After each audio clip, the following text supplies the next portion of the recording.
District industrial home خوشا میں سالانہ محفل میلاد مصطفیٰ صلی اللہ علیہ وآلہ وسلم کا انعقاد کیا گیا، جس کی صدارت مینیجر ادارہ حاضہ میڈم فروہ حمدانی نے کی۔ مزید جانیے ڈسٹرکٹ بیورو چیف راجہ نور الہی عاطف کی اس رپورٹ میں۔ تقریب میں ٹیچنگ سٹاف اور طلبات کے علاوہ مہمانان گرامی نے بھرپور شرکت کی۔ ادارہ اعضاء کی طلبات نے بہت عقیدت اور محبت سے سرور کائنات فخر موجودات سیدنا حضرت محمد مصطفیٰ احمد مجتبیٰ صلی اللہ علیہ وآلہ وسلم کے حضور گل عقیدت پیش کیے اور نبی پاک صلی اللہ علیہ وسلم کی سیرت طیبہ کے مختلف پہلوؤں پر روشنی ڈالی۔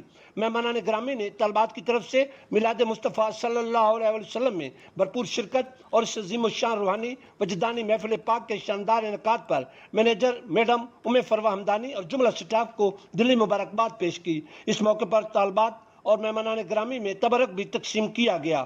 قبل ازیں مینیجر میڈم فروہ حمدانی نے محفل پر نور میں شرکت پر تمام معزز مہمانان گرامی کا شکریہ ادا کیا۔ آخر پر ملک و قوم اور عالم اسلام کی تعمیر و ترقی اور خوشحالی کے لیے دعا بھی مانگی گئی۔